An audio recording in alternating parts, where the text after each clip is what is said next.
সকলকে আবারও একটি নতুন ভার্চুয়াল ক্লাসে স্বাগত। আমরা আগের দিন আমাদের যে অঙ্গজন পদ্ধতি তার প্রাকৃতিক এবং কৃত্রিম অঙ্গজন পদ্ধতি পড়ছিলাম। কৃত্রিম অঙ্গজন পদ্ধতি দুটো পয়েন্ট আলোচনা করা হয়েছিল, কাটিং এবং শাখা কলম, গ্রাফটিং এবং জোর কলম। আজ আমরা অনুবিস্তরণ বা মাইক্রোপ্রোপাগেশন পদ্ধতি জানবো, খুবই ইম্পর্টেন্ট মাধ্যমিকের জন্য। যেমনভাবে জোর কলম বলেছিলাম, গ্রাফটিং ওটা ইম্পর্টেন্ট, তার থেকে বেশি ইম্পর্টেন্ট এই মাইক্রোপ্রোপাগেশন বা অনুবিস্তরণ। তাহলে চলো এটাকে দেখে নেওয়া যাক।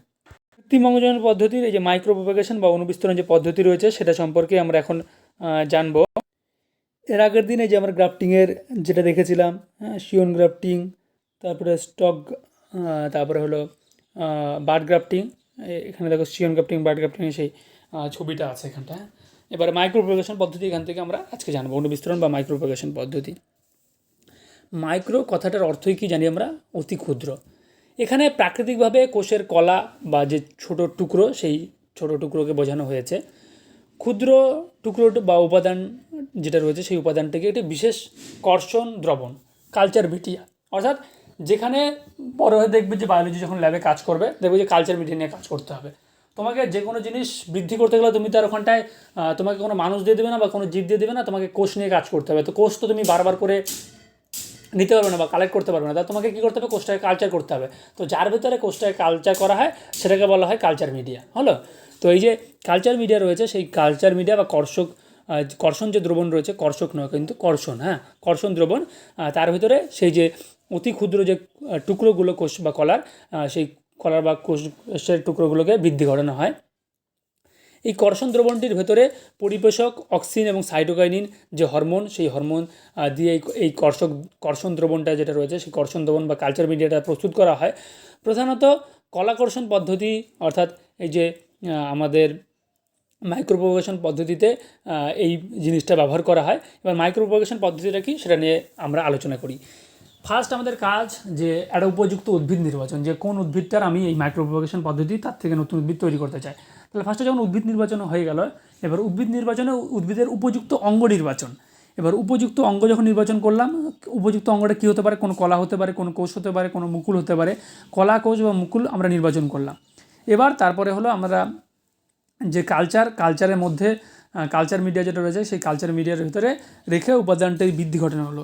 তো বৃদ্ধির ফলে যেটা প্রথম, এই দেখো এখানটা রয়েছে আকারযুক্ত পুষ্টি মাধ্যম, ঠিক আছে। এর ভিতরে দেখো ক্যালাস তৈরি হয়েছে, অর্থাৎ যখন এই যে কোষ বা কলাটাকে দিলাম বা মুকুলটাকে এখানটা আমি দিলাম, দেওয়ার পর সেটা বৃদ্ধি পেয়ে, পুষ্টি উপাদান দ্বারা বৃদ্ধি পেয়ে যেটা প্রথম গঠন তৈরি করলো তাকে বলা হয় ক্যালাস, ঠিক আছে। এবার এই ক্যালাসটার বৃদ্ধি ঘটে যেটা তৈরি করে সেটাকে বলা হয় এমব্রয়েড। কী বলা হয়, এমব্রয়েড। এবার এই এমব্রয়েড থেকে অসংখ্য দেখো কী তৈরি হলো, প্ল্যান্টলেট তৈরি হলো, আর নতুন উদ্ভিদ তৈরি হলো, ঠিক আছে। এই প্ল্যান্টলেটগুলোকে যখন যদি আমরা একটা টবের ভিতরে স্থানান্তর করি, তাহলে একটা একটা করে নতুন আমরা কিন্তু কীভাবে উদ্ভিদ পাবো। তাহলে দেখো কত সুন্দর পদ্ধতি, কোনো কাজ নেই, শুধু উদ্ভিদের আমি কোনো একটা মুকুল বা একটা কোষ বা একটা কলা সংগ্রহ করলাম, সেই পুষ্টি দ্রবণে দিলাম, সেটা থেকে ফার্স্টে ক্যালাস বৃদ্ধি পেয়ে ক্যালাস হলো, ক্যালাস থেকে অ্যামব্রয়েড হলো, অ্যামব্রয়েড থেকে প্ল্যান্টলেট হয়ে গেল, ঠিক আছে। এবং সেই প্ল্যান্টলেটগুলোকে আমরা যদি স্থানান্তর করে দিই বিভিন্ন টবে, সেখান থেকে কিন্তু চারা গাছ পেয়ে যাবো। তাহলে দেখো কি সহজ পদ্ধতিতে আমরা বিভিন্ন কিন্তু উদ্ভিদ তৈরি করতে পারবো। এটা উদ্ভিদদের ক্ষেত্রেই হবে, প্রাণীদের ক্ষেত্রে এটা কল্পনা করতে যাবে, প্রাণীদের ক্ষেত্রে কিন্তু কল্পনাটা মানে অনেক কঠিন, প্রাণীদের ক্ষেত্রে ব্যাপারটা অনেক কঠিন। ওই জন্য আমাদের স্যার বলতো যে হলো মানে উদ্ভিদ তৈরি করা মানে যে কোনো ব্যাপার থুতুর মতন, মানে থুতু ফেলে দিলি উদ্ভিদ তৈরি হলো। ধর পেয়ারা খাচ্ছিস তুই, পেয়ারা ফেলে দিলি, নতুন পেয়ারা গাছ হয়ে গেলো। কিন্তু ধর একটা মানুষকে খেয়ে নিলি, মানুষকে খেয়ে নেওয়ার পরে ওটা থুতু দিয়ে ফেলে দিলি, নতুন মানুষ হবে না, এটা কিন্তু ব্যাপারটা ওরকম নয়। উদ্ভিদের ক্ষেত্রে ব্যাপারটা খুব সহজ। ওই জন্যই তোমাদের প্রাথমিক অবস্থায় এই জিনিসগুলো আলোচনা রয়েছে, ক্লাস 12-এ গিয়ে ডিটেলসে পরে যৌন জনন ওই জন্য আলোচনা রয়েছে, খুব টাফ ব্যাপার প্রাণীদের জিনিসগুলো, হলো। তাহলে এই মাইক্রোপ্রোপাগেশন পদ্ধতি আশা করি বোঝা গেছে। তো মাইক্রোপ্রোপাগেশন পদ্ধতি থেকে আরেকটা কোশ্চেন আসে যে মাইক্রোপ্রোপাগেশন পদ্ধতির স্টেপ বা ধাপ, স্টেপ অফ মাইক্রোপ্রোপাগেশন পদ্ধতি যদি আসে তাহলে কী করে লিখবে, বা হলো রেখাচিত্র আসবে, যে রেখাচিত্র মাইক্রোপ্রোপাগেশন পদ্ধতির রেখাচিত্র অঙ্কন করো বা শব্দচিত্র অঙ্কন করো, তখন কী করে লিখবে, তখন লিখবে ফার্স্টে মুকুল বা কলা নির্বাচন, সেখান থেকে তারপরে তার অ্যারো দিয়ে লিখবে ক্যালাস গঠন, তারপরে লিখবে এমব্রয়েড গঠন, এমব্রয়েড থেকে লিখবে তারপরে অ্যারো দিয়ে প্ল্যান্টলেট গঠন, এবং সবশেষে পরিণত উদ্ভিদ। তো এইভাবে করেই আমাদের যে মাইক্রোপ্রোপাগেশন, সেই মাইক্রোপ্রোপাগেশন পদ্ধতিটা সম্পন্ন হয়। এবং এই তিনটে জিনিসই আমাদের কৃত্রিম অঙ্গজন পদ্ধতিতে আলোচনায় ছিল। এবার আমরা এর আগের দিন জনুক্রম বলে একটা ব্যাপার পড়েছিলাম মিওসিসের সময়, আমি বলেছিলাম যে জনুক্রম ডিটেলসে যখন আলোচনা করব তখন ভালো করে বোঝাবো। আজকে সেই জনুক্রম বা অল্টারনেশন অফ জেনারেশন যেটা রয়েছে সেটা আলোচনা করব। একটু সময় হয়তো লাগবে, কারণ খুব ভালো জিনিসটা, সময় নিয়ে বোঝাবো, তো সঙ্গে থাকো। তো জনুক্রম বা অল্টারনেশন অফ জেনারেশন কী?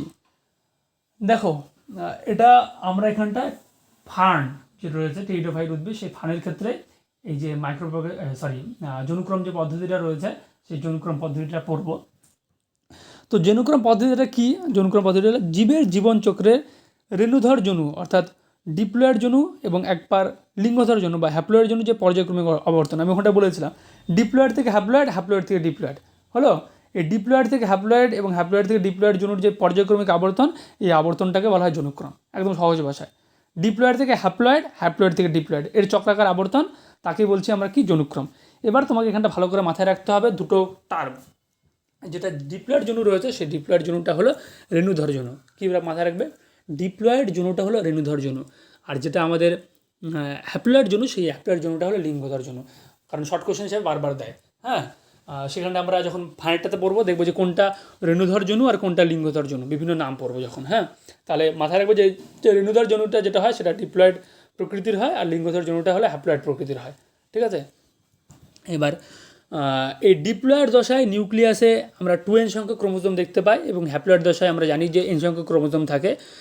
নিষেকের ফলে এই হ্যাপ্লয়েড কোষ পুনরায় মিলন হয়ে ডিপ্লয়েড কোষ গঠন করে, এবং নিষেকের পূর্বে ডিপ্লয়েড কোষ অর্থাৎ জনন যে মাতৃকোষ রয়েছে সেই মাতৃকোষে মিওসিস বিভাজন ঘটে, ফলে হ্যাপ্লয়েড জননকোষ তৈরি হয়, এবং হ্যাপ্লয়েড ডিপ্লয়েড ও হ্যাপ্লয়েড জনুর এইভাবে করে পর্যায়ক্রমে আবর্তন হয়। কিছুই না, ব্যাপারটা এটাই যে নিউক্লিয়াসে 2n সংখ্যক ক্রোমোজোম ছিল ডিপ্লয়েড নাম্বার, যেটাকে আমরা রেণুধর জনু বলছি, সেখান থেকে হ্যাপ্লয়েড দশায় n হয়। কি করে হয় এটা?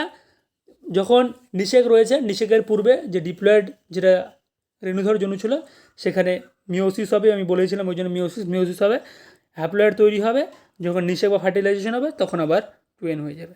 তাহলে এই যে হ্যাপ্লয়েড থেকে ডিপ্লয়েড, ডিপ্লয়েড থেকে হ্যাপ্লয়েড, এটাকে বলছি আমরা জনুক্রম বা অল্টারনেশন অফ জেনারেশন। ফানের জনুক্রমে একটা রেখাচিত্র রয়েছে, সেই রেখাচিত্র এবং ডিটেলসে তোমাদের পড়তে হবে, খুবই ইম্পর্টেন্ট, 5-এর জন্য কোশ্চেন। তাহলে চলো ছবির মাধ্যমে সেটাকে দেখাই।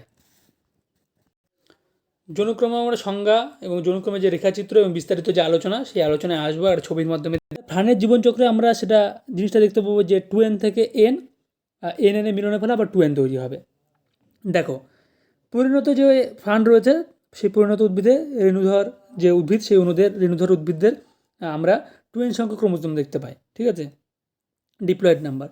তো এর যে পাতা রয়েছে সেই পাতায় পেছনের দিকে যদি আমরা ভালো করে লক্ষ্য করি, যদি কোনোদিন দেখি বা দেখানোর সুযোগ থাকে দেখাবো, যদি পেছনের দিকে এরকম পুঁথির মতন দেখবো, যে যেখানটায় যদি তোমরা বাড়িতে গোলাপ গাছ থাকে, যে দেখবে যে মৌমাছি যদি ডিম পেড়ে যায় যেরকম আকৃতি হয়, এদের পেছনটা সেরকমই আকৃতি দেখা যায়।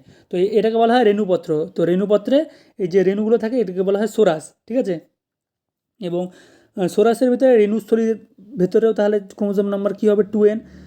এবং রেণু ধারক রয়েছে, এগুলো রেণু ধারকের ভিতরে রেণু রয়েছে।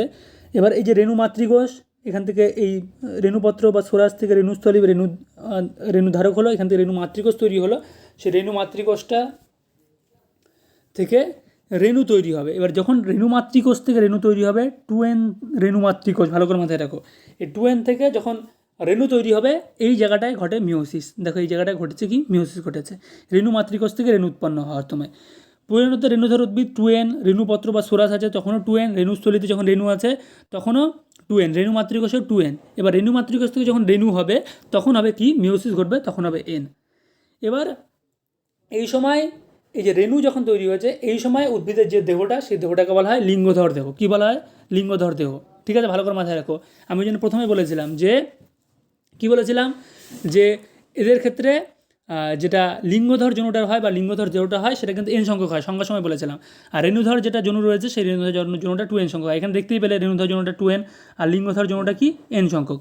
এবার এই লিঙ্গধর জনু যেটা রয়েছে সেই লিঙ্গধর জনু থেকে কি তৈরি হবে? দুটো জিনিস তৈরি হবে, একটা তৈরি হবে পুংধানী আর একটা তৈরি হবে স্ত্রীধানী। ঠিক আছে, পুংধানী যেটা রয়েছে সেই পুংধানী বা প্রোথ্যালাস, সেই প্রোথ্যালাস থেকে তৈরি হয় পুংধানী এবং স্ত্রীধানী। কি বললাম? ভালো করে মাথায় রাখো, প্রোথ্যালাস। ঠিক আছে, কি জায়গাটার নাম? জায়গাটার নাম প্রোথ্যালাস। সেই প্রোথ্যালাস থেকে তৈরি হবে পুংধানী এবং স্ত্রীধানী। এবং পুংধানী এবং স্ত্রীধানী থেকে নির্গত যে জননকোষ অর্থাৎ শুক্রাণু এবং ডিম্বাণু, ঠিক আছে, সেই শুক্রাণু ডিম্বাণুর মিলন ঘটানোর প্রক্রিয়া কী বলা হয়? নিষেক বা ফার্টিলাইজেশনের পরে কী তৈরি হবে? জাইগোট তৈরি হবে। সেই জাইগোট থেকে অপরিণত যে রেণুধর উদ্ভিদ, অর্থাৎ আবার 2N যেটা ব্যাপার ছিল সেই 2N চলে আসো, তারপর পরিণত উদ্ভিদ। তাহলে দেখো, পরিণত রেণুধর উদ্ভিদ ছিল যেখানে 2N ছিল, সেখান থেকে রেণুপত্র বা সোরাসে 2Nই থাকলো, রেণুস্থলিতে 2N থাকলো, রেণু মাতৃকোষে 2N থাকলো। রেণু মাতৃকোষ থেকে রেণু উৎপাদনের সময় মিওসিস ঘটলো, N হয়ে গেল, লিঙ্গধর দেহ হলো। এবার সেই লিঙ্গধর দেহটাকে বলছি প্রোথ্যালাস, ঠিক আছে। সেই প্রোথ্যালাসের দুটো অংশ আছে, স্ত্রীধানী পুংধানী। স্ত্রীধানীতে কী রয়েছে? ডিম্বাণু। পুংধানীতে কী রয়েছে? শুক্রাণু। তো এবার তাহলে শুক্রাণু এবং ডিম্বাণু মিলন ঘটলো, অর্থাৎ নিষেক বা ফার্টিলাইজেশন হলো, এবার হয়ে জাইগোট তৈরি করলো, জাইগোট থেকে অপরিণত রেণুধর উদ্ভিদ তৈরি হলো, তারপর আবার পরিণত রেণুধর উদ্ভিদ হলো। এই যে পদ্ধতি, অর্থাৎ 2N থেকে N, N থেকে 2N, এই যে পুরো পদ্ধতি, এই পুরো পদ্ধতিকে কি বলছি আমরা? জনুক্রম বা অল্টারনেশন অফ জেনারেশন। তো এই যে জনুক্রম রয়েছে, এই জনুক্রম দেখা যায় এরকম প্রাণী হলো ওবেলিয়া এবং মনোসিস্টিস, এবং উদ্ভিদ হলো শৈবাল এবং মস, যেটা পিগনোডাম নামক একটা মস রয়েছে। ফানের ভেতরে ড্রয়োপট্রিস নামক ফান, তাদের ক্ষেত্রে এই যে জনুক্রম, সেই জনুক্রমটা দেখা যায়। জনুক্রমের 3টা প্রকারভেদ রয়েছে, হ্যাপ্লোবায়োন্টিক, ডিপ্লোবায়োন্টিক এবং হ্যাপ্লোডিপ্লোবায়োন্টিক। এগুলো সম্পর্কে তোমরা ডিটেলসে 12-এ উঠে জানবে, এখন জানার দরকার নেই। যে যে জায়গাগুলো বললাম, যে কোনটাকে রেণুধর দেহ বলছে, কোনটাকে লিঙ্গধর দেহ বলছে, কোনটাকে প্রোথ্যালাস বলছে, কোথায় মিওসিস ঘটছে, হ্যাঁ, কোথায় নিষেক ঘটছে, সেই জায়গাগুলো ভালো করে তোমরা মাথায় রেখো। এবার এই জনুক্রমের কী গুরুত্ব রয়েছে, এবার জনুক্রমের গুরুত্ব সম্পর্কে আলোচনা করব। বিভিন্ন জীব, বিশেষত অপুষ্পক যে উদ্ভিদ রয়েছে, অপুষ্পক উদ্ভিদদের অঙ্গ সংস্থানগত বৈশিষ্ট্য এবং পার্থক্য নিরূপণ করার জন্য বা পার্থক্য নিরূপণ এই জনুক্রমের মাধ্যমে কিন্তু সম্পন্ন হচ্ছে। অর্থাৎ কোনটা লিঙ্গধর দেহ, কোনটা তার হলো আমাদের রেণুধর দেহ, সেটা কিন্তু আমরা এই জনুক্রমের মাধ্যমে পার্থক্য করতে বলছি। মাইটোসিস ও মিওসিস কোষ বিভাজন সংগঠন স্থল এবং তাদের প্রাসঙ্গিকতা এই জনুক্রমের সাহায্যে কিন্তু আমরা জানতে পারছি। অযৌন জননের মাধ্যমে যে জনুক্রম সম্পর্ক বিদ্যমান, সেটা আমরা অযৌন যখন পড়ব তখন আরও ভালো করে ধারণা হবে, যে রেণু উৎপাদন বা রেণু ব্যাপারটা অযৌন জননে আসবে। যখন প্রথম দিন বলেছিলাম প্রথম ভিডিওতে যে অযৌন জননের একক রেণু, সেখানে কোনো গামীর উৎপন্ন হবে না, ভালো করে মনে করে দেখো। সেই রেণুর সাহায্যে এই জনুক্রম সম্পন্ন হচ্ছে, সেটাও দেখতে পাবো। এবং যৌন জনন এবং জনুক্রমের মধ্যে যে সম্পর্ক বর্তমান, সেটাও আমরা জানতে পারবো। অপত্য জীবে যৌন জননের মাধ্যমে ক্রোমোজোম সংখ্যা ধ্রুবক থাকে, তেমনভাবে এই যে ডিপ্লয়েড এবং হ্যাপ্লয়েড জনুর যে ভারসাম্য, সেই ভারসাম্য এই জনুক্রমের মাধ্যমেই কিন্তু সম্পন্ন হচ্ছে। তো এই ছিল মোটামুটি আমাদের জনুক্রম সম্পর্কে আলোচনা।